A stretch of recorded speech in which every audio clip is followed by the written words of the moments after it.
स्वागत है आप सभी का बालाजी स्टडी मोशन चैनल पर। स्टूडेंट्स, आप सभी लोगों की फिजिक्स विषय के प्रिपरेशन हेतु मैंने आप लोगों को क्लासेस देना शुरू कर दिया है और लगातार क्लासों को आप लेते रहिए।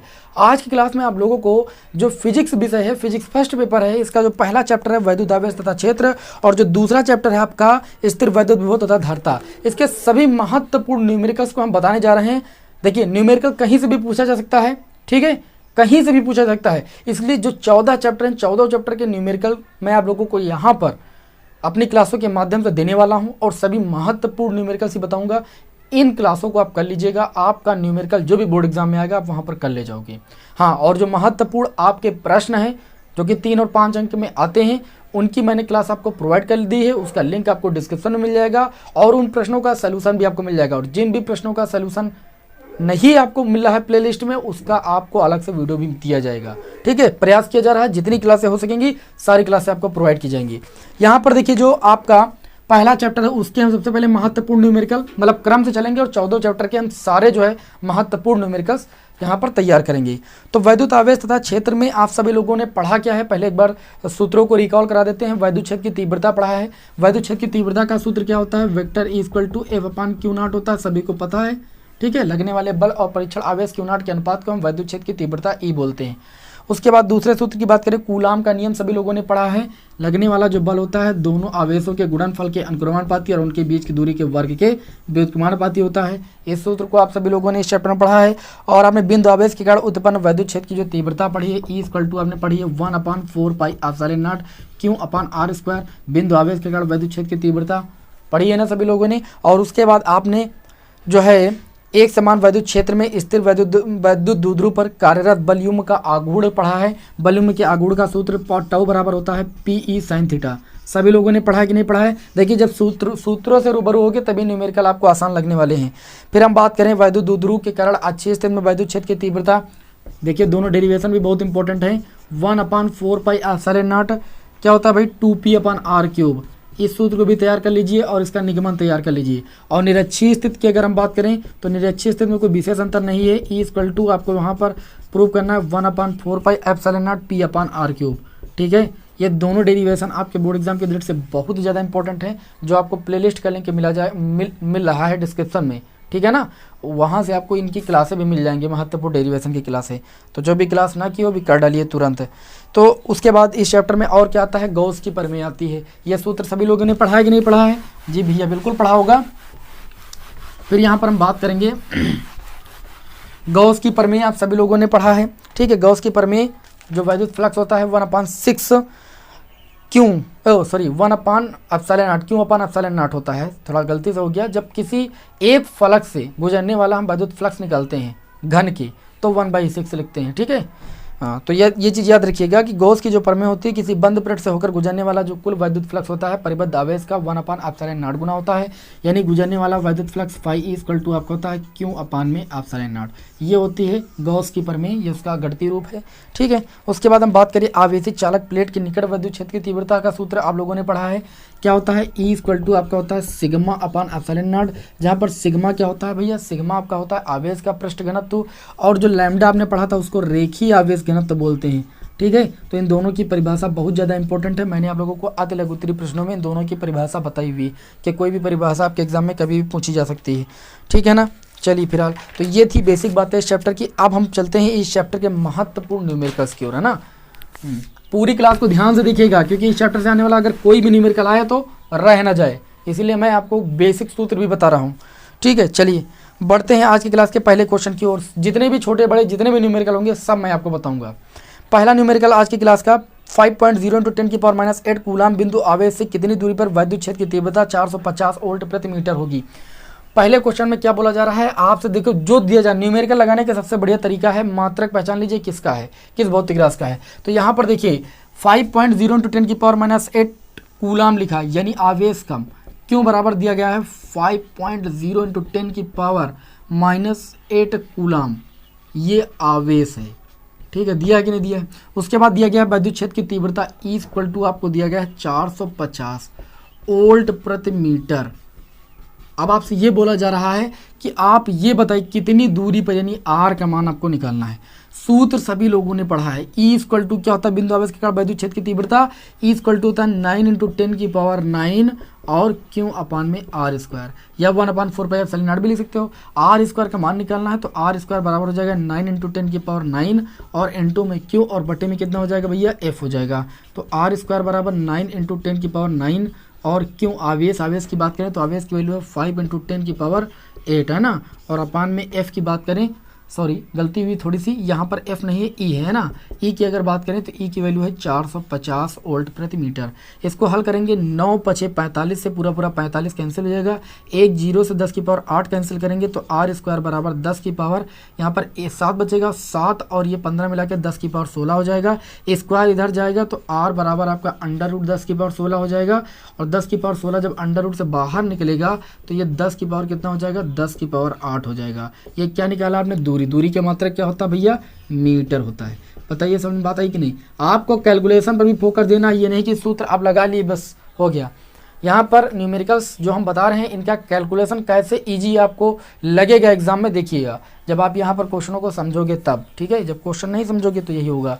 गणित विषय में देखिए पूरा मैंने प्रश्न तक फंसा दिए, कई सारे प्रश्न मैंने फंसा दिए। निश्चित समाकलन का प्रश्न फंसा दिया एक दिन पहले, जो आपकी महातांडव क्लास थी उसी में मैंने आपको कराया। मॉडल प्रश्न से भी मॉडल प्रश्न पत्र से भी कई क्वेश्चन फंसे, ठीक है। तो मॉडल प्रश्न पत्र भी मैंने आप सभी को हल कराया है, उसको भी आप देख लीजिए अच्छे तरीके से, क्वेश्चन वहीं से फंसते हैं। बढ़ते अपने इस क्लास के अगले क्वेश्चन नंबर 2 की ओर। तो क्वेश्चन नंबर 2 में बोला जा रहा है दो बड़ी पतली धातु की प्लेट एक दूसरे से बहुत निकट और समांतर हैं। दो बड़ी पतली धातु की प्लेटें एक दूसरे से बहुत निकट और समांतर हैं। प्लेटों पर विपरीत प्रकार के आवेश के पृष्ठ घनत्वों के परिमाण 17.7 × 10⁻22 कूलाम प्रति मीटर स्क्वायर है। प्लेटों के बीच वैद्युत क्षेत्र की जो तीव्रता है वो क्या होगी। तो आपको इसमें कोई टेंशन लेने की जरूरत ही नहीं है। यहाँ पर आपको जो है पृष्ठ घनत्व दिया गया है। पृष्ठ घनत्व कितना दिया गया है 17.7 × 10 की पावर कितना दिया गया है -22 है ना, 22 कूलाम प्रति मीटर। देखिए कितना आसान बना देंगे, कूलाम प्रति मीटर स्क्वायर दिया हुआ है भाई, ठीक है। अब यहाँ पर बात की जा रही है प्लेटों के बीच जो वैद्युत क्षेत्र की तीव्रता। तो अभी मैंने बताया प्लेटों के बीच वैद्युत क्षेत्र की तीव्रता E बराबर होती है σ/ε0। ε0 क्या होता है, ε0 होती है निर्वात की वैद्युतशीलता, ठीक है, जिसका मान कितना होता है 8.85 × 10⁻12। मैंने कई बार इसका मात्रक बीमा निकालना बताया है, क्योंकि कई बार एग्जाम में मात्रक बीमा ε0 का पूछा गया है, और एप्सिलॉन का पूछा जाए तब भी वही होगा, ठीक है। और इसमें रिलेशन भी होता है ε = ε0K, ठीक है। ये निरपेक्ष वैद्युतशीलता है एप्सिलॉन, और ये निर्वात की वैद्युतशीलता है, और K क्या परावैद्युतांक। कभी संबंध पूछा जाए तो तुरंत आप यहाँ से कर लीजिएगा, इस पर न्यूमेरिकल भी आ सकता है। और एप्सिलॉन और ε0 दोनों का मात्रक सेम होता है, मान बराबर नहीं होता, केवल मात्रक सेम होता है। यहाँ पर देखिए सिग्मा की बात करें तो आपका है 17.7 × 10⁻22, और बटे में अगर ε0 की बात करें तो कितना होता है 8.85 × 10⁻12 होता है, ठीक है। आपको काटना नहीं एग्जाम में, सुन लीजिए, आप बहुत लोग ऐसे काट देते हैं, काटना नहीं है, ठीक है। देखिए यहाँ पर आपका ये पॉइंट हटेगा, यहाँ पर ये पॉइंट हटेगा, यहाँ पर एक 0 बढ़ जाएगा, 1770 और बटे में हो जाएगा 885 और गुणे 10⁻22 और 10⁻12 -12 ऊपर जाएगा +12 हो जाएगा। E = आपका हो जाएगा, ये 2 बार लगभग में जाएगा, 2 × 10⁻22 से +12, आधार सेम है ना, -22 + 12 कितना बचेगा -10 बचेगा। ये वैद्युत क्षेत्र की भैया तीव्रता है, और इसका मात्रक क्या होता है न्यूटन प्रति कूलाम। न्यूमेरिकल जो भी आएगा मात्रक लिखना आप सभी लोगों के लिए बहुत इंपॉर्टेंट है। मात्रक नहीं लिखोगे आधे नंबर काट लिए जाएंगे, ठीक है। 2 नंबर का होगा तो एक ही नंबर देगा, बस सही हो जाओगे। तो इस मात्रक को जरूर लिख दीजिएगा जो भी आप मान निकाल रहे हो। चलिए बढ़ते हैं अपने इस क्लास के अगले क्वेश्चन नंबर 3 की ओर। आज की क्लास में टोटल हम आप लोगों को करीब 20 क्वेश्चन सॉल्व कराएंगे, है ना, चैप्टर 1 और चैप्टर 2 के, फिर आगे बढ़ेंगे। चलिए आज की क्लास के बढ़ते हैं अगले क्वेश्चन नंबर 3 की ओर। क्वेश्चन नंबर 3 में बोला जा रहा है कि एक समान वैद्युत क्षेत्र सदिश दिया गया है, ठीक है। वैद्युत क्षेत्र की तीव्रता आपकी क्या होती है, एक सदिश राशि होती है, इसलिए इसके ऊपर वेक्टर लगा होता है। तो सदिश दिया गया है आपको 2i। ऐसे क्वेश्चन भी आपके एग्जाम में रिपीट होते हैं, प्लस का 3j और प्लस का आपको दिया गया है कितना, माइनस का 4k दिया गया है। और आपसे ये बोला जा रहा है, क्या बोला जा रहा है कि वोल्ट प्रति मीटर में एक पृष्ठ के क्षेत्रफल को दिया गया है। क्षेत्रफल वेक्टर A = दिया गया है 8j.m²। क्षेत्रफल का मात्रक मीटर स्क्वायर होता है। गुजरने वाले वैद्युत फ्लक्स की गणना कीजिए। आपको φe की गणना करना है। वैद्युत फ्लक्स की परिभाषा पूछी जाती है और ऋणात्मक और धनात्मक वैद्युत फ्लक्स के बारे में पूछा जाता है कि ऋणात्मक और धनात्मक वैद्युत फ्लक्स क्या होता है। मैंने आपको अच्छी तरीके से क्लास में बताया है। वैद्युत फ्लक्स की परिभाषा क्या होती है? वैद्युत फ्लक्स की परिभाषा होती है कि किसी वैद्युत क्षेत्र में रखे काल्पनिक प्लेट से होकर गुजरने वाली फ्लक्स ग्रंथिकाओं की जो संख्या होती है उससे बद्ध हम क्या बोलते हैं?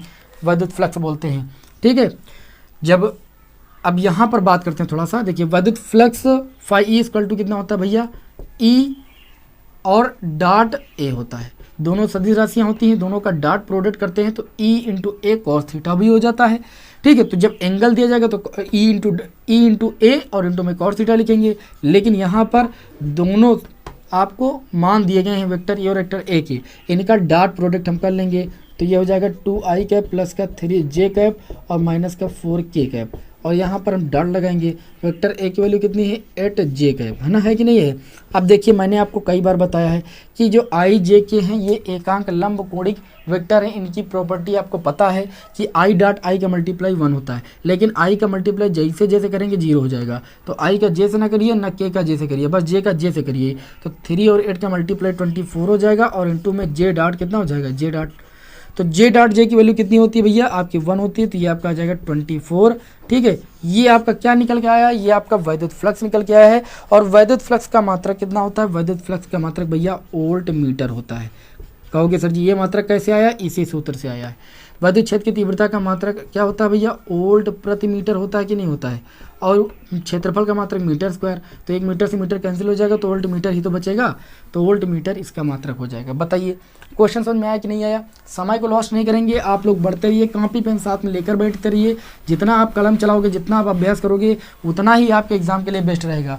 ठीक है, यहाँ पर जाओगे क्या शकल देख के हमारी, और एग्जाम में आप चलाओगे कलम, तो कहाँ से आपका कलम चल पाएगा ये सोचिए। तो आप थोड़ा बहुत कलम वलम चलाते रहा करो। जैसे सारी चीज़ें मैं आपको बताता हूँ तो सारी चीज़ें आपको नहीं, ऐसा है कि सारी चीज़ें आपको आती हैं, कोई ना कोई चीज़ आपको आती नहीं। तो आज के जो विद्यार्थी हैं वो थोड़ा सा आलस करने लगे हैं, वो कलम उनको ना उठाना पड़े। ठीक है, उनको कलम चलाना ना पड़े, लेकिन पेपर में उनकी कलम चलने लगी, तो ऐसा संभव नहीं है। ठीक, कलम भी चलाते रहिए, साथ में कलम चलाते रहोगे आपका अभ्यास होता रहेगा। बात करते हैं यहाँ पर, हमसे पहले न्यूमेरिकल लगाने की कोशिश किया करो जब हम न्यूमेरिकल पढ़ा करें।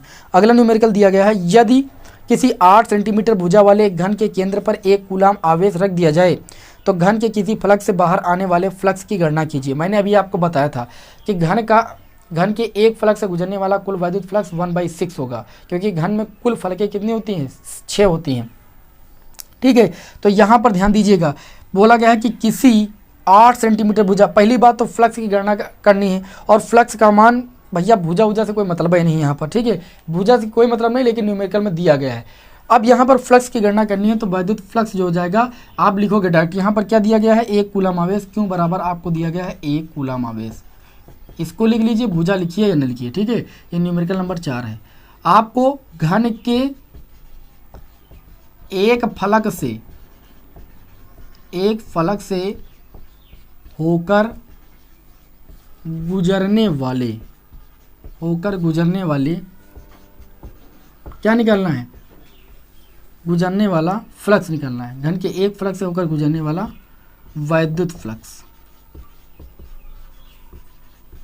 तो वो कितना हो जाएगा? 1/6 हो जाएगा, है ना, फाई ई का। तो ये आपका हो जाएगा 1/6। फाई ई किसके बराबर था? गॉस के नियम से पढ़ा है, क्यों अपन एप्सिलॉन नॉट के बराबर होता है कि नहीं होता है? सभी को पता है। तो 1/6 हो जाएगा। और यहाँ पर आवेश की वैल्यू कितनी दी गई है? आप सभी लोग देखिए, आवेश की वैल्यू यहाँ पर कितनी दी गई? 1 दी गई। एप्सिलॉन नॉट की वैल्यू कितनी होती है? 8.85 × 10⁻⁻12 होती। अब ये पॉइंट हटाइए, यहाँ पर 0 बढ़ाइए, 2 0 बढ़ाइए, ये आपका हो जाएगा कितना भैया?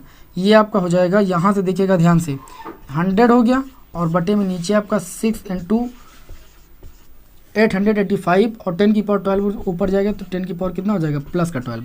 जब नीचे से कोई घात ऊपर जाती है तो उसका चिन्ह क्या होता है भाई? बदल जाता है कि नहीं बदल जाता है? देखिए इतनी बड़ी संख्या है कि 100 से भाग नहीं कर पाएगी, तो हम क्या करेंगे, यहाँ 10 की पावर 12 से 2 0 ले लेंगे, तो 10 की पावर ये आपका हो जाएगा 10,000, और बटे में इसका गुणा कर लोगे, 6 पंचे 30 और 6 8 48, 48 3 51, और 6 8 48, 48 5 कितना हो जाएगा? 53। अब ये भाग चला जाएगा। ठीक है, और गुणे 10 की पावर कितना हो जाएगा? यहाँ पर अब 10 हो जाएगा, क्योंकि 2 0 हमने बढ़ा लिया। बताइए कैलकुलेशन आप सभी लोगों के लिए हम आसान कर रहे हैं, आसान हो रहा है कि नहीं हो रहा है? इसको लेकर जाओगे पूरा पूरा 2 बार नहीं जाएगा, लेकिन ये 1 दशमलव कुछ जाएगा। कितना जाएगा? 1.88 जाएगा, गुणे 10 की पावर कितना हो जाएगा? 10। ये आपने क्या निकाला है? गुजरने वाला वैद्युत फ्लक्स। उसका मात्रक क्या होता है? वोल्ट मीटर होता है। तो वोल्ट मीटर लिख दीजिए, यही आपके इस प्रश्न का आंसर हो जाएगा। बताइए बात समझ में आई कि नहीं समझ में आई? बिल्कुल समझ में आ रही होगी। चलिए बढ़ते अपने इस क्लास के अगले न्यूमेरिकल नंबर 5 की ओर। ठीक है, न्यूमेरिकल नंबर 5 की ओर बढ़ते हैं। तो न्यूमेरिकल नंबर 5 में ये बोला जा रहा है भाई, क्या बोला जा रहा है कि 1.0 माइक्रो कूलाम के 2 बराबर एवं विपरीत प्रकार के आवेश 2 मिलीमीटर की दूरी पर रखे हैं। इस वैद्युत द्विध्रुव का द्विध्रुव आघूर्ण क्या होगा? यहाँ पर पहले देखिए इस न्यूमेरिकल नंबर आपका 5 होगा। इसमें क्या क्या दिया गया है?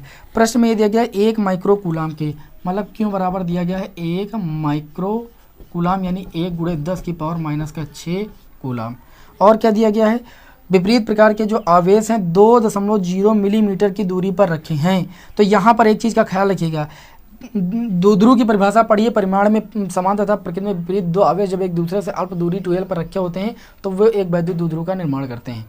ठीक है, तो यहाँ पर अगर हम बात करें 2 मिलीमीटर दूर रखे, 2 मिलीमीटर दूर रखे, इसका मतलब यहाँ से जो आपको वैल्यू दी रखी गई है आपके परिमाण में समान दिया गया, प्रकृति में विपरीत दिए गए हैं। 2 आवेश एक दूसरे से 2 मिलीमीटर की दूरी पर रखें, यानी यहाँ पर आपको 2l का मान दिया गया, ये गलती मत कीजिएगा। ये आपका हो जाएगा 2.0 और उसके बाद मिलीमीटर लिखा, मिलीमीटर लिख दीजिए। ये 2l का मान हो जाएगा 2 और 1 मिलीमीटर में 10 की पावर माइनस 3 मीटर होते हैं, सभी को पता है। अब आपको यहाँ पर क्या निकालना है? आपको निकालना है द्विध्रुव आघूर्ण, जिसे हम P से प्रदर्शित करते हैं। P बराबर क्या होता है? दोनों आवेशों में से किसी एक आवेश के परिमाण और उनके बीच की दूरी के गुणनफल के बराबर होता है। तो P बराबर क्यों के मान कितना है? यहाँ पर 1 गुणे 10 की घात माइनस 6 है, और 2l की अगर बात करें तो कितना है? 2 गुणे 10 की घात माइनस का 3, यानी यहाँ से P का मान आ जाएगा 2 गुणे 10 की घात माइनस 6 माइनस 3 माइनस का 9। ठीक है, और द्विध्रुव की अगर मात्रक की बात करें भैया तो आवेश का मात्रक कूलाम होता है, और उसके बाद गुणनफल में दूरी का मात्रक मीटर होता है। तो कूलाम मीटर इसका क्या हो जाएगा? मात्रक हो जाएगा। मात्रक आपको किसी भी भौतिक राशि का रटना नहीं है, ना बीमा किसी भी भौतिक राशि की रटनी है। ठीक है, जैसे मैं यहाँ पर निकालना बताता हूँ ऐसे निकालिए बस। चलिए बढ़े अपने इस क्लास के अगले क्वेश्चन की ओर। हमारा इस क्लास का अगला जो क्वेश्चन होगा वो क्वेश्चन नंबर आपका 6 होगा। क्वेश्चन नंबर 6 की ओर बढ़ते हैं। क्वेश्चन नंबर 6 में क्या बोला जा रहा है? देखिए बहुत ही भैया बहुत ज़्यादा इंपॉर्टेंट क्वेश्चन है क्वेश्चन नंबर 6, इसको कतई नहीं छोड़िएगा। इसमें यह बोला जा रहा है कि आसुत जल की 64 बूंदें प्रत्येक की त्रिज्या 0.1 मिलीमीटर तथा आवेश जो है वो 2 गुणे 10 की घात 2/3 गुणे 10 की घात माइनस 12 कूलाम है, मिलकर एक बड़ी बूंद बनाती हैं। बड़ी बूंद का विभव क्या होगा? सबसे पहले यहाँ पर छोटी बूंद की त्रिज्या दी गई है, तो उसको R इक्वल टू लिख दीजिए 0.1, क्या दिया गया है? मिलीमीटर दिया गया है, तो मिलीमीटर रख देंगे। तो ये आपका हो जाएगा 0.1 1 मिलीमीटर बराबर 10 की घात माइनस 3 मीटर। पहले बताइए बात समझ में आई कि नहीं समझ में आई? बिल्कुल समझ में आ गई होगी। ठीक, इसको आप चाहो तो ऐसे भी लिख सकते हो, डायरेक्ट 10 की घात माइनस 4 मीटर भी लिख सकते हो। 0.1 का मतलब क्या होता है? 10 की घात माइनस 1 ही तो होता है। उसके बाद आगे क्या दिया गया? यहाँ पर आपको दिया गया है कि जो बड़ी बूंद है, ठीक, बड़ी बूंद बनाई जाती है, तो आप यहाँ पर एक चीज़ काम कीजिए, बड़ी बूंद की जो त्रिज्या है वो मान लीजिए, और जो बड़ी बूंद का आयतन होगा वो 64 गुणे छोटी बूंदों के आयतन के बराबर होगा। क्यों होगा? क्योंकि जो बड़ी बूंद बनाई गई है वो 64 छोटी बूंदों को मिलाकर बनाई गई है, तो 64 छोटी बूंदों का जो आयतन होगा वो एक बड़ी बूंद के आयतन के बराबर होगा। तो यहाँ पर मान लेंगे कि माना कि जो बड़ी बूंद की त्रिज्या है, बड़ी बूंद की जो त्रिज्या है वो कितनी भाई? कैपिटल R मीटर है। कितनी है? कैपिटल R मीटर है। हम आ जाएंगे प्रश्न अनुसार पर। प्रश्न ये बोलता है कि जो बड़ी बूंद का आयतन होगा, बड़ी बूंद होगी गोले के आकार की, गोले का आयतन होता है 4/3 पाई R क्यूब, वो 64 गुणे एक छोटी बूंद का आयतन कितना हो जाएगा? 4/3 पाई R क्यूब। मान लीजिए उसकी त्रिज्या स्मॉल r है, क्योंकि आपने यहाँ पर लिखा है छोटी बूंद की त्रिज्या स्मॉल r। बात समझ में आ ही रही होगी। तो 4/3 पाई, तो 4/3 पाई दोनों पक्षों में कैंसिल हो जाएगा, तो R क्यूब बराबर यहाँ से जाएगा 64, और इंटू में R की वैल्यू कितनी है आप देख सकते हो वहाँ पर 10 की पावर माइनस का 4, वो अभी नहीं रखना है यहाँ पर। उसके बाद यहाँ पर कितना है आपका? R क्यूब है, तो आप R क्यूब लिख दीजिए। इसको देखिए आप लिख सकते हो 4R का होल क्यूब, लिख सकते हो कि नहीं लिख सकते हो? R क्यूब, ये क्यूब से क्यूब दोनों पक्षों में हट जाएगा, तो कैपिटल R की वैल्यू आ जाएगी 4 इंटू स्मॉल r। पहले बताइए इतनी बात समझ में आई कि नहीं समझ में आई? इतनी बात समझ में आई सबकी कि नहीं समझ में आई? जल्दी कमेंट करके बताइए इतनी बात समझ में आ गई कि नहीं समझ में आ गई? बिल्कुल समझ में आ गई होगी। तो यहाँ से जो बड़ी बूंद की त्रिज्या आ जाएगी वो कितनी जाएगी? 4 गुणे 10 की घात स्मॉल r की वैल्यू कितनी है भैया? माइनस का 4 मीटर। तो ये जो वैल्यू आई है ये कैपिटल R का मान आ गया, यानी बड़ी बूंद की त्रिज्या आपको पता चल गई। आप यहाँ पर देखिए इन्होंने कहा था कि बड़ी बूंद बनाती है 64 छोटी बूंदें मिल करके, तो यहाँ पर एक जो है दिया गया है, एक छोटी बूंद का जो आवेश दिया गया है 2/3 × 10⁻12 कूलम दिया गया है।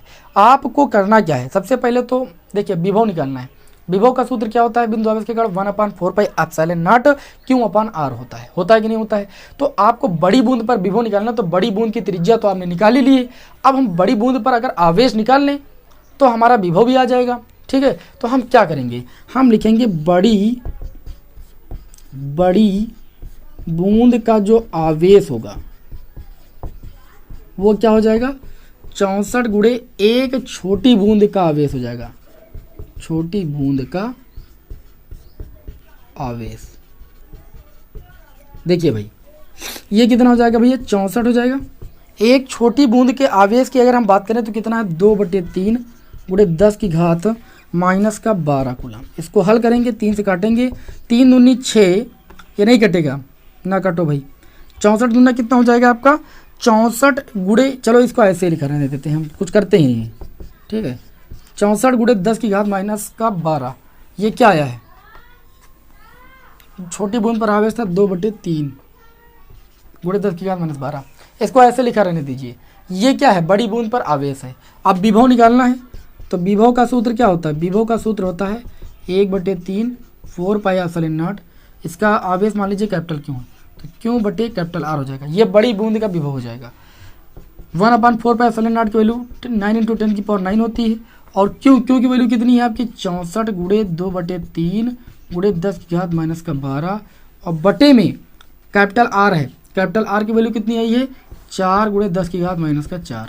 इसी को हल कर लीजिए, बस 4 से 64 कट जाएगा, 4 × 4 और 4 × 24, 16 × 4 = 64 होता है, और 10⁻4 ऊपर लेकर जाइए, यह कटेगा तो 10⁻8 हो जाएगा। बस अब आप गुणा करके लिख दीजिए, बस 9 और 16, 16 9 यह कितना हो जाएगा, 144। 144 को आप 3 से काटोगे तो 3 चौक 12, 3 चौक 12, 44 दूना कितना हो जाएगा, 88 करीब आएगा। कितना आएगा, 88। कहीं पर गलती हुई है क्या, गलती हुई शायद, छोटी मोटी हमने कहीं पर कोई त्रुटि की है, देख लीजिए कहाँ पर मैंने त्रुटि की है, प्रश्न में देख लीजिए कि मैंने गुणा गलत किया है भाई, सही तो किया है।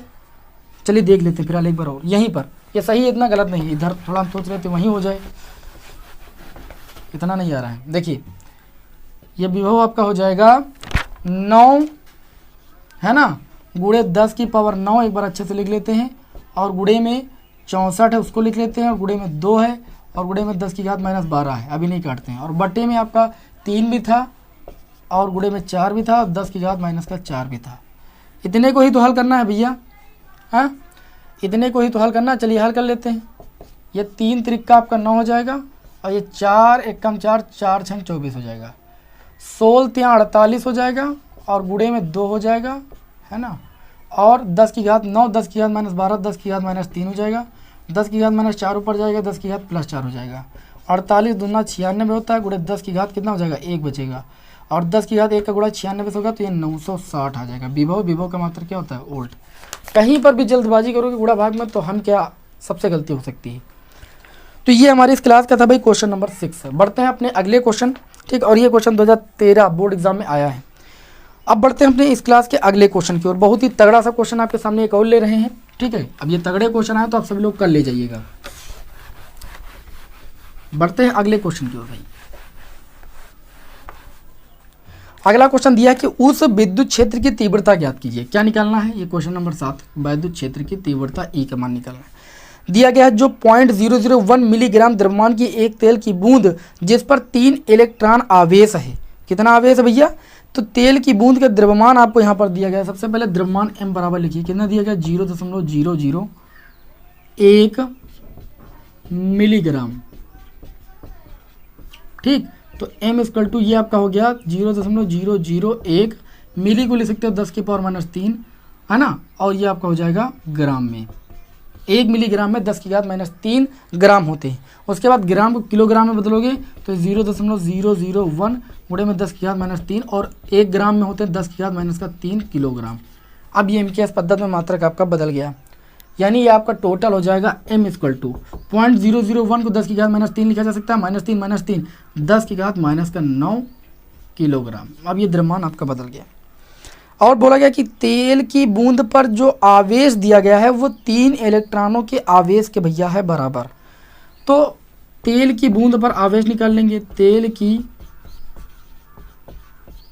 बूंद पर आवेश निकाल लेंगे, वो कितना हो जाएगा 3E हो जाएगा। तो Q इक्वल टू 3 गुणे E का मान कितना है 1.6 गुणे 10 की घात माइनस का 19, 16 कितना होता है 48, 4.8 गुणे 10 की घात माइनस का 19। ये हो जाएगा कि नहीं। आपसे पूछा क्या जा रहा था, आपसे पूछा जा रहा था कि वैद्युत क्षेत्र की तीव्रता निकालिए। तो वैद्युत क्षेत्र की तीव्रता E बराबर होती है F अपान Q, होती है कि नहीं होती। Q का मान पता है, F का मान नहीं पता है, F बराबर mg भी तो होता है और बटे में Q हो जाएगा। M का मान आपको दिया गया 10 की घात माइनस का 9 और G का मान आप सभी को पता कितना होता है 9.8 गुरुत्वीय त्वरण G का मान, और आवेश Q का मान कितना है 4.8 इंटू 10 की पावर माइनस का 19। हल कर लीजिए, इसका आंसर ले आइए, ठीक है ना। न्यूमेरिकल समझ में आ रहे हैं कि नहीं समझ में आ रहे हैं बताइए, हमारे समझ से कोई दिक्कत नहीं होनी चाहिए। चलिए अब हम बढ़ते हैं अपने इस क्लास के अगले न्यूमेरिकल की ओर, जो कि आप सभी का होमवर्क है।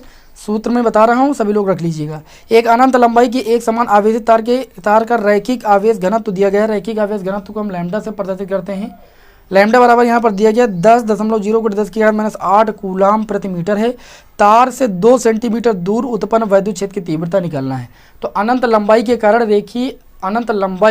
के रेखीय आवेश के कारण r दूरी पर उत्पन्न जो वैद्युत क्षेत्र की तीव्रता थी, उसका सूत्र क्या आया था आप सभी को पता है। E इक्वल टू आया था 1/4 पाई एप्सिलॉन नॉट। क्या था 1/4 पाई एप्सिलॉन नॉट 2 लैम्डा अपान में r। बस इसी सूत्र में आपको क्या कर देना है, जो भी न्यूमेरिकल में दिया गया है ये वैल्यू यहाँ पर पुट कर देनी है। बस आपको यहाँ पर लैम्डा का मान दिया गया वो रख दीजिए, यहाँ पर आपको 2 सेंटीमीटर दूरी दी गई, 2 सेंटीमीटर को मीटर में बदल के वैल्यू वो रख दीजिए, और इसकी वैल्यू 9 × 10 की पावर 9 होती है बस, ठीक है। तो ये इस चैप्टर का हो गया न्यूमेरिकल, इसको भी आप अच्छी तरीके से लगा लीजिएगा। अब हम बढ़ते हैं अपने दूसरे चैप्टर की ओर, है ना। 14 चैप्टर हैं, 14 चैप्टर के न्यूमेरिकल लगा लोगे तो तुम्हारे लिए भैया भला रहेगा, क्योंकि न्यूमेरिकल कहाँ से पूछ ले जाए कोई भरोसा नहीं है, ठीक है। प्रश्न तो क्लियर होते हैं कि यही आएंगे इस चैप्टर से, चलो इतने तैयार कर लेते हैं। न्यूमेरिकल कहाँ से उठा के रख दे, क्या भरोसा भैया हैं। न्यूमेरिकल कहाँ से उठा के रखे, कोई भरोसा है बताइए हमें, कोई भरोसा नहीं है। किसी भी ईयर का प्रश्न पत्र उठा के देख लीजिए, न्यूमेरिकल कहाँ से आ जाए कोई भरोसा नहीं। तो अब हम अगले चैप्टर की ओर बढ़ते हैं, स्थिर वैद्युत विभव तथा धारिता की ओर। बिंदु आवेश के कारण विद्युत विभव आपको पता होगा 1/4 पाई एप्सिलॉन Q अपान r होता है, ठीक है ना। द्विध्रुव के कारण अच्छी स्थिति में वैद्युत विभव आपने निकाला होगा। और आपने क्या इसमें पढ़ा है, धारिता में आपने विभव परिवर्तन और वैद्युत क्षेत्र की तीव्रता में संबंध भी पढ़ा है, मैंने कराया है। प्ले लिस्ट का लिंक जो आपको डिस्क्रिप्शन में दिया गया वहाँ पर जाइए, आप जो है इन डेरिवेशनों को सीख डालिए, जितने भी महत्वपूर्ण डेरिवेशन है। अगर आपको स्कोर करना है 60+ तब, ठीक है, या 65+ स्कोर करना है तो प्रत्येक क्लास को कीजिए, और जितना बता जा रहा है उतना तैयार कर डालिए आज से कल तक, क्योंकि लास्ट डे आपका कुछ नहीं होने वाला है जिस दिन एग्ज़ाम होगा, ठीक है। उसके बाद आगे यहाँ पर देखिए समांतर पट संधारित्र की धारिता का व्यंजक कई बार एग्जाम में पूछा गया है, और स्थितिज ऊर्जा का भी पूछा गया है, ठीक है। तो इन्हीं सूत्रों पर आधारित ऊर्जा ह्रास के व्यंजक जो है, इन्हीं सूत्रों पर आधारित जो है न्यूमेरिकल आपके एग्जाम में आएंगे। तो चलिए देखते हैं भाई, हमारा अगला न्यूमेरिकल है न्यूमेरिकल नंबर 9, इस क्लास का 9 है और चैप्टर का पहला है।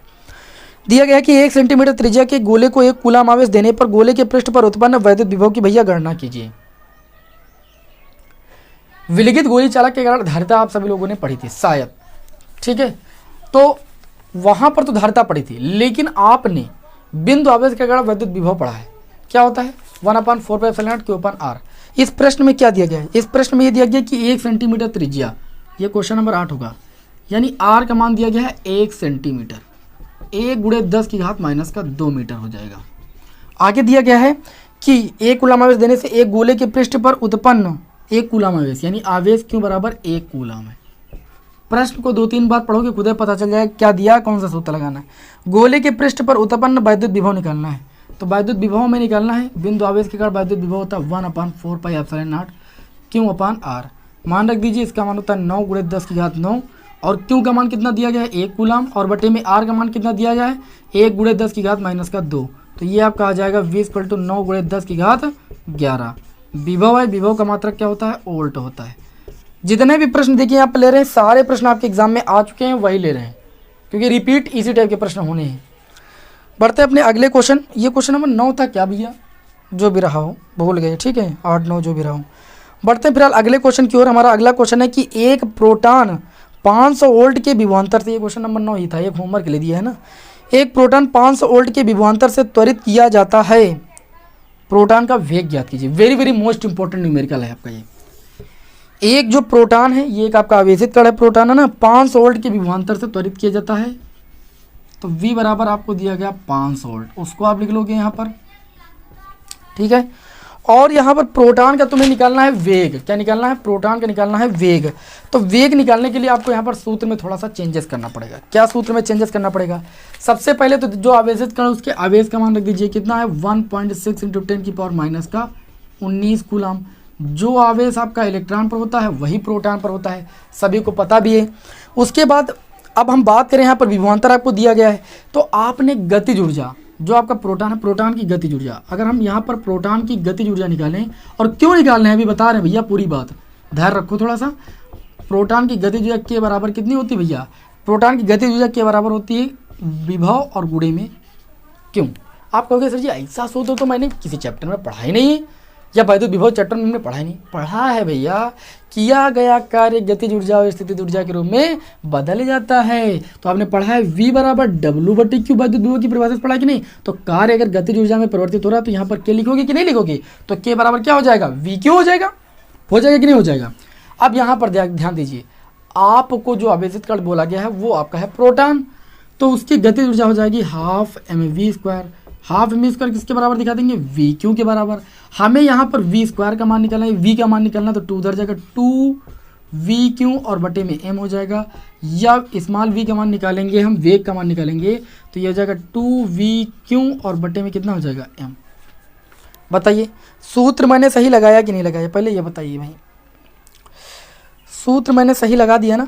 हाँ सही तो लगाया, हमारे समझ से गलत नहीं लगाया, ठीक है। हाँ लेकिन आपको एक चीज़ है, प्रोटॉन का द्रव्यमान पता होना चाहिए। 1.67 × 10⁻⁻27 होता है। द्रव्यमान भी लिख देते हैं, 1.67 × 10⁻⁻27 किलोग्राम होता है। ये सब पता होना चाहिए। V = ये हो जाएगा 2, कैपिटल V का मान 500, और क्यों आवेश का मान कितना है आपका? 1.6 × 10⁻⁻19 कूलम, और बटे में अगर हम बात करें यहाँ पर M, तो 1.67 × 10⁻⁻27। हल करो, आंसर लाओ, ठीक है। अब हल करके यहाँ पर आंसर नहीं ला पाओगे तो क्या बोर्ड एग्जाम में ला पाओगे? कैलकुलेशन तो कर ही लो। बढ़ते अपने अगले क्वेश्चन नंबर 11। दो बिंदुओं के बीच विभवांतर आपका कितना दिया गया है? 50 वोल्ट दिया गया है। विभवांतर 50 वोल्ट दिया गया है। एक बिंदु से दूसरे बिंदु तक 2 × 10⁻⁻5 कूलम आवेश को ले जाने पर कितना कार्य करना होगा? वैद्युत विभव की परिभाषा होती है कि एकांक धन परीक्षण आवेश को अनंत से वैद्युत क्षेत्र के भीतर लाने में किए गए कार्य को हम क्या बोलते हैं भैया? वैद्युत विभव बोलते हैं। जबकि एकांक धन परीक्षण आवेश को वैद्युत क्षेत्र के अंदर एक बिंदु से दूसरे बिंदु तक ले जाने में जो कार्य किया जाता है उसे वैद्युत विभवांतर बोलते हैं। यही अंतर होता है वैद्युत विभव और विभवांतर में। दोनों का मात्रक सेम होता है, दोनों का सूत्र ही लगभग में सेम होता है। फर्क इतना होता है कि वैद्युत विभव में एकांक धन परीक्षण आवेश को अनंत से वैद्युत क्षेत्र के भीतर लाने में कार्य किया जाता है, जबकि विभवांतर में क्या होता है? एकांक धन परीक्षण आवेश को वैद्युत क्षेत्र के अंदर एक बिंदु से दूसरे बिंदु तक लाने में कार्य किया जाता है। तो बस अब यहाँ पर देखिए आपको क्या दिया गया, आपको कार्य निकालना है। अभी मैंने सूत्र बताया, W बराबर क्या होता है? VQ होता है। ये हमारा न्यूमेरिकल नंबर 11 होगा। तो V का मान कितना दिया गया? 50, और आवेश का मान कितना दिया गया? यहाँ पर आवेश का मान आपको दिया गया 2 × 10⁻⁻5 रखिए यहाँ पर, और इसका गुणन करके आप निकाल लीजिए। ये न्यूमेरिकल 1 नंबर में पूछा जाएगा, 2011, 12, 18 में पूछा गया, इसलिए मैंने इसको यहाँ पर ले लिया था। मैंने कहा यहाँ पर सारे सिलेक्टेड न्यूमेरिकल आपको बता देना, कोई भी महत्वपूर्ण न्यूमेरिकल छोड़ा नहीं जाएगा, चैप्टर नंबर 1 से लेकर चैप्टर नंबर 14 तक। बस आप क्लासें कर डालिए, एग्जाम आपका बेड़ा पार लगा देगा, चाहे देख लेना। अगला क्वेश्चन क्या है? अगला क्वेश्चन है हमारा क्वेश्चन नंबर भैया, ये 11 था, 12। बोला जा रहा है कि एक इलेक्ट्रॉन 500 वोल्ट के विभवांतर से त्वरित किया जाता है। कितना जबरदस्त दिया है। एक इलेक्ट्रॉन, देखिए इस सूत्र पर आधारित न्यूमेरिकल आ जाता है तो काफ़ी विद्यार्थी जो कंफ्यूज हो जाते हैं, इसलिए मैंने बता रहा हूँ ऐसे प्रश्न को। देखिए यहाँ पर एक इलेक्ट्रॉन 500 वोल्ट के विभवांतर से त्वरित किया जाता है, यानी V बराबर आपको दिया गया 500 वोल्ट का विभवांतर।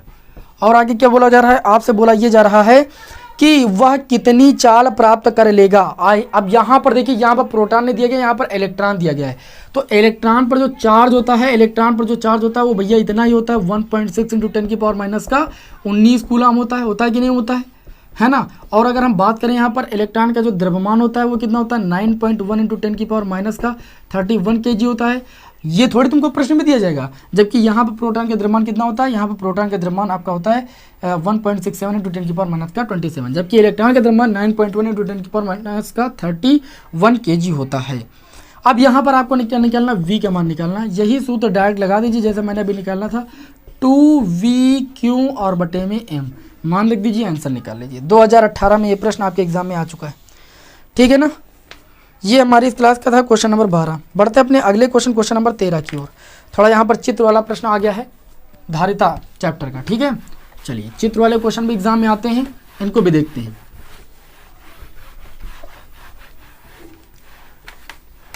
देखिए भाई, तो यहाँ पर बोला गया चित्रानुसार संयोजन के समतुल्य संधारित्र की गणना कीजिए। ये क्वेश्चन नंबर 13 है और चित्र ऐसे आपका बना हुआ है, जरा ध्यान दीजिएगा।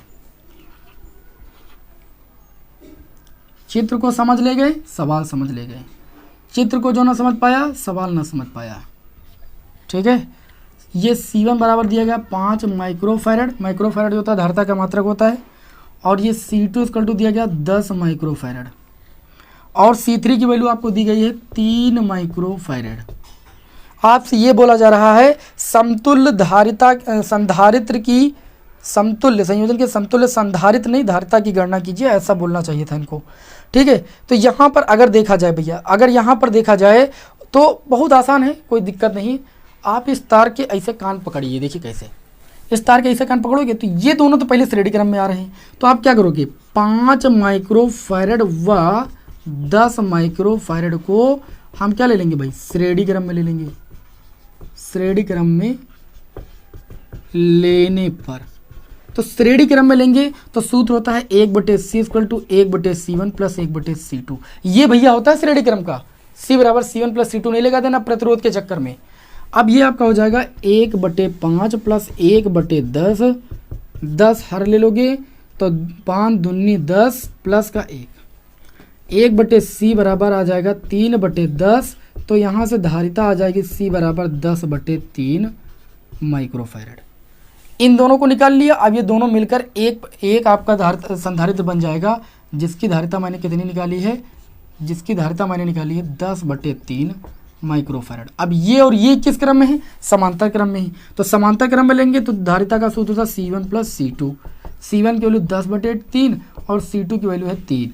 इसको हल करेंगे, 3 त्रिका 9 और 9 और 10 कितना हो जाएगा 19/3, 3 छंग 18, या ऐसे इसको छोड़िए माइक्रोफैरड। तो समतुल्य जो धारिता हो जाएगी वो कितनी हो जाएगी आपकी, वो आपकी हो जाएगी 19/3 माइक्रोफैरड, या इसको आप भाग कर लीजिए, कोई दिक्कत नहीं। बढ़ते हैं अपने इस क्लास के अगले क्वेश्चन नंबर 14 की ओर, है ना। क्वेश्चन नंबर 14 की ओर, तो क्वेश्चन नंबर 14 में क्या बोला जा रहा है कि एक 10 माइक्रोफैरड के संधारित्र का विभवांतर 100 वोल्ट से 200 वोल्ट कर देने पर उसकी ऊर्जा में परिवर्तन ज्ञात कीजिए। 4 बार क्वेश्चन एग्जाम में आ चुका है। यहाँ पर दिया गया 10 माइक्रोफैरड संधारित्र यानी धारिता C बराबर आपको दी गई है 10 माइक्रोफैरड, और बोला गया है कि संधारित्र का जो विभवांतर है वो 100 वोल्ट से 200 वोल्ट कर दिया जाता है। यानी V1 का मान है अगर आपका 100 वोल्ट, तो V2 का मान कितना कर दिया जाता है, विभवांतर आपका 200 वोल्ट कर दिया जाता है। बताइए बात समझ में आई कि नहीं समझ में आई। अब बोला जा रहा है कि उसकी ऊर्जा में परिवर्तन ज्ञात कीजिए। ऊर्जा में परिवर्तन का मतलब आपको डेल यू का मान निकालना है। आप सभी लोगों ने पढ़ा है डेल यू बराबर ऊर्जा क्या होती है, हाफ CV² होता है। तो जब हम अलग अलग करके उसके बाद ऊर्जा परिवर्तन निकालेंगे, यानी अंतिम स्थिति को प्रारंभिक स्थिति से माइनस करेंगे, तो ये आपका हो जाएगा V2² माइनस का V1²। हाफ CV² होता है ना सूत्र, देखिए जब आप यहाँ से U1 की वैल्यू निकालोगे तो हाफ CV1² आ जाएगा, और U2 बराबर हाफ CV2² आ जाएगा, और डेल यू जो होता है वो U2 माइनस U1 के बराबर होता है। बस इस तरीके से निकालोगे, यही सूत्र आ जाएगा। अब इसी सूत्र में आपको डायरेक्ट वैल्यू रख देना है, तो ये आपका हो जाएगा 1/2। C की वैल्यू कितनी है आपकी 10, ठीक है, माइक्रोफैरड है, तो बूढ़े 10 की याद माइनस का 6 माइक्रो का मतलब होता है। और V2 की वैल्यू 200, 200 का स्क्वायर कितना हो जाएगा 2 दूनी 4, 2 और 2 जीरो का स्क्वायर 4 जीरो, और V1 100 का स्क्वायर हो जाएगा 10,000। चलिए रख लीजिए, डेल यू बराबर आपका आ जाएगा 2 पंची 10, 5 गुणे 10 की घात माइनस का 6, और 40,000 10,000 जाएगा, ये हो जाएगा 30,000। ठीक, ये आपका हो जाएगा डेल यू इक्वल टू तीनों पची भैया 15, और गुणे 10 की पावर माइनस 6, और 4 जीरो का मतलब 10 की पावर प्लस का 4, यानी आपका हो जाएगा 15 गुणे 10 की घात माइनस 6 प्लस 4, ये आपका हो जाएगा माइनस का 2। यानी इसको ले सकते हैं डेल यू बराबर, ये पॉइंट इधर आ जाएगा 1.5 इंटू 10 की पावर दशमलव के 1 अंक तक मान रखते हैं ना, तो पॉइंट इधर बढ़ाएंगे तो इसमें 1 जुड़ जाएगा, यानी 10 की पावर। इसको आप ऐसा कीजिए, ऐसे लिख दीजिए 0.15 और ये क्या निकाला है आपने, ये आपने निकाली है ऊर्जा में परिवर्तन। ऊर्जा में परिवर्तन का यानी ऊर्जा है, ऊर्जा का मात्रा क्या होता है, जूल। बात समझ में आई कि नहीं समझ में आई? आसान है क्वेश्चन, कैलकुलेशन पर फोकस करना है बस। चलिए बढ़े अपने इस क्लास के अगले क्वेश्चन की ओर। भाई देखिए, जो सिलेबस में हट गया वो आपको यहाँ पर नहीं हम पढ़ा रहे हैं, टेंशन नहीं लीजिएगा। जो सिलेबस में हट गया है वो यहाँ पर नहीं पढ़ा रहे हैं, जिससे पेपर में कोई दिक्कत तो ना हुए हैं। बढ़े अगले क्वेश्चन की ओर, क्वेश्चन नंबर 15 की ओर। क्वेश्चन नंबर 15 है हमारा कि 10 पिको फैरेड का एक संधारित्र 50 वोल्ट बैटरी से जुड़ा है, संधारित्र में कितनी स्थिर वैद्युत ऊर्जा संचित है। बिल्कुल सेम क्वेश्चन है। यहाँ पर क्या दिया गया है, सी का मान दिया गया है 10 पिको फैरेड। सी बराबर दिया गया है 10 पिको फैरेड। एक पिको फैरेड में 10 की घात भैया -12 फैरेड होते हैं, लिख लिया। उसके बाद 50 वोल्ट बैटरी से जुड़ा है, यहाँ पर V इक्वल टू दिया गया 50 वोल्ट। आपसे ये बोला जा रहा है कि स्थिर वैद्युत ऊर्जा कितनी संचित होगी, तो सूत्र लगाओगे 12CV²। निकाल लोगे सभी लोग। बताइए, ये प्रश्न 2020 में आया था बोर्ड एग्जाम में भी, हैं? तो ऐसे प्रश्नों को छोड़ के जाओगे तो भैया कैसे काम चलेगा, बताइए भाई, है ना। चलिए फिर बढ़े आगे, आगे बढ़े, बताइए आप लोग। अगले क्वेश्चन की ओर बढ़ते हैं फिलहाल। अगला क्वेश्चन हमारा बहुत ही इंपॉर्टेंट क्वेश्चन है। कौन सा, चित्र वाला। दिए गए परिपथ में दोनों संधारित्रों पर संचित आवेशों की, सॉरी गलत मैं थोड़ा पढ़ गया, लिखा है कि संलग्न चित्र में प्रदर्शित संधारित्र में संचित ऊर्जा ज्ञात कीजिए। इसका फिगर हम बना देते हैं, इसको रफ कर देते हैं थोड़ा सा। ये हमारा क्वेश्चन नंबर होगा 16, ठीक है। यहाँ पर ये आपके सामने एक फिगर हम बना रहे हैं, ध्यान दीजिएगा। यहाँ से धारा जा रही है,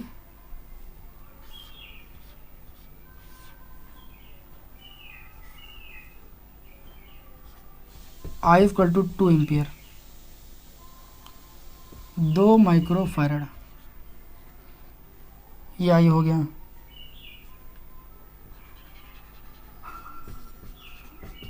दो माइक्रो फैरड हो गया, सॉरी 2 ओम हो जाएगा। यहाँ पर 3 ओम हो जाएगा और यहाँ पर 5 ओम। 2020 में ये प्रश्न आया आपके बोर्ड एग्जाम में। इसमें ये बोला जा रहा है कि संलग्न चित्र में प्रदर्शित संधारित्र में संचित ऊर्जा ज्ञात कीजिए। संचित ऊर्जा की आपको गणना करना है। सबसे पहले यहाँ पर देखिए, संधारित्र में अगर आपको संचित ऊर्जा ज्ञात करनी है तो आपको क्या पता होना चाहिए, धारिता और विभवांतर, तभी आप CV² भी लगाओगे। तो यहाँ पर संधारित्र के सिरों के बीच हम विभवांतर की पहले बात करेंगे। तो विभवांतर की बात हम करेंगे तो कैसे करेंगे भैया, विभवांतर V बराबर क्या होता है, IR होता है कि नहीं होता है। तो यहाँ पर जो प्रतिरोध दिया गया, पहले तुल्य प्रतिरोध आप निकाल लीजिए, कितना आएगा तुल्य प्रतिरोध। अगर इन दोनों सिरों को पकड़ के आप खींच लोगे तो ये तीनों एक लाइन में आ जाएंगे। तो तुल्य जो प्रतिरोध हो जाएगा R बराबर, श्रेणी क्रम का सूत्र होता है R1 प्लस R2 प्लस का R3, 3 2 5 और 5 4, 3 2 5 5 5 10 ओम आ जाएगा, ठीक है। उसके बाद यहाँ पर धारा की बात करें तो I बराबर आपको दे रखा है कि 2 एम्पियर, आप देख सकते हो, देखो लिखा है। तो विभवांतर निकाल लेंगे, विभवांतर V बराबर IR होता है, 2 गुणे R का मान कितना 10, यानी आपका हो जाएगा 20 वोल्ट हो जाएगा। हो जाएगा कि नहीं हो जाएगा। अब आपको निकालना संचित ऊर्जा, तब आप सूत्र लगाओगे संचित ऊर्जा का, क्या होता है भैया, संचित ऊर्जा हाफ CV² होता है कि नहीं होता है। हाफ C का मान यहाँ पर कितना है 2 माइक्रो फैराड, 2 गुणे 10 की घात -6, माइक्रो को आप 10 की घात -6 रख दीजिएगा। उसके बाद यहाँ पर जो विभवांतर वो कितना है 20 वोल्ट आ चुका है, 2 से 2 कैंसिल हो जाएगा, U बराबर आ जाएगा 20 गुणे 10 की घात -6। ऊर्जा का मात्रा क्या होता है, जूल। बात समझ में आई कि नहीं समझ में आई, थोड़ा सा कहीं गलती हुई है। हाफ CV² है, V का स्क्वायर करेंगे, 20 का स्क्वायर करेंगे तो 20 का स्क्वायर हो जाएगा 400, ठीक है ना। अब तो आ गया ना, ठीक, बहुत सही। चलिए अब बढ़ते हैं अपने इस क्लास के अगले क्वेश्चन की ओर, वो भी 2020 के बोर्ड एग्जाम में पूछा गया है। 2020 बोर्ड एग्जाम में पूछा गया क्वेश्चन नंबर 17। क्वेश्चन नंबर 17 लिखा है कि एक गोलाकार चालक की त्रिज्या 9 सेंटीमीटर है, इसकी धारिता तथा उस आवेश की गणना कीजिए जिससे इसका विभव 1000 वोल्ट हो जाए। अरे वाह, क्या क्वेश्चन है। एक गोलाकार चालक की त्रिज्या यहाँ पर कितनी दी गई, 9 सेंटीमीटर। लिख लेते हैं R बराबर 9 सेंटीमीटर, 9 गुणे 1 सेंटीमीटर बराबर 10 की घात माइनस का 2 मीटर। इतना फॉरवर्ड तो आप रहा करो भाई। उसके बाद यहाँ पर आपको इसकी धारिता तथा उस आवेश की गणना कीजिए जिससे इसका विभव V बराबर कितना दिया गया है, 1000 वोल्ट दिया गया है। आपसे ये पूछा जा रहा है कि इसकी धारिता क्या होगी, तो विलिखित गोली चालक की धारिता का सूत्र पढ़ा है, C बराबर होता है 4 पाई एप्सिलॉन नॉट R। होता है कि नहीं होता है, तो C बराबर देखिए आप सभी लोगों ने पढ़ा है 1/4 पाई एप्सिलॉन नॉट की वैल्यू 9 × 10⁻9 होती है, ना कि 4 पाई एप्सिलॉन नॉट की। तो जब 4 पाई एप्सिलॉन नॉट की निकालोगे तो 1/9 गुणे 10 की घात कितनी हो जाएगी, 9। और यहाँ पर R का मान कितना दिया गया है, 9 गुणे 10 की घात माइनस का 2। ये 9 से 9 कैंसिल हो जाएगा, C बराबर 10 की घात 9 ऊपर जाएगा, 10 की घात -9, -9 -2 माइनस का 11। धारिता का मात्रक क्या होता है भैया, फैराड। और इस प्रश्न में ये क्या बोला गया था कि आवेश की गणना, धारिता तथा उस आवेश की गणना करना है। तब धारिता की परिभाषा हमने पढ़ी है, धारिता की परिभाषा से C बराबर होता है Q/V। हमें यहाँ पर क्या निकालना है, हमें निकालना है आवेश। तो यहाँ से जो Q बराबर हो जाएगा वो कितना हो जाएगा, CV हो जाएगा। C की वैल्यू कितनी आई, 10 की घात माइनस का 11। और V की वैल्यू कितनी आई है, 1000 वोल्ट। 1000 वोल्ट को 10 की पावर 3 लिखा जा सकता है। तो ये कितना हो जाएगा, 10 की घात -11 से प्लस का 3 जाएगा माइनस का 8 कूलाम। तो आवेश कितना हो जाएगा, माइनस का 8 कूलाम। ये आपके इस क्वेश्चन का आंसर हो जाएगा। आज की इस क्लास में मैंने आप लोगों को जो स्थिर वैद्युत विभव तथा धारिता थी और जो पहला चैप्टर था आपका वैद्युत क्षेत्र वाला, इन दोनों चैप्टरों के जितने भी महत्वपूर्ण न्यूमेरिकल्स थे आपके एग्जाम में अभी तक पूछे जा चुके हैं, उन सारे महत्वपूर्ण न्यूमेरिकल्स को मैंने सॉल्व करा दिया। ठीक है, अब हम आपको अगली क्लास अभी आज ही के दिन, क्योंकि 2 दिन बचे हैं ना, तो एक दिन में 2-3 क्लास आपको देंगे। दूसरी क्लास में आप लोगों को हम क्या करेंगे, इस फिजिक्स विषय में जो तीसरा, चौथा और जो 5वां चैप्टर है, तीनों चैप्टर के 3 या 4 चैप्टर एक साथ ले लेंगे और उनके सभी महत्वपूर्ण न्यूमेरिकल्स बताने वाले हैं। ठीक है, चैनल को सब्सक्राइब कर लीजिएगा जिससे नोटिफिकेशन आप तक जरूर आ जाए। मिलते हैं आपको नेक्स्ट वीडियो में। जय हिंद, वंदे मातरम।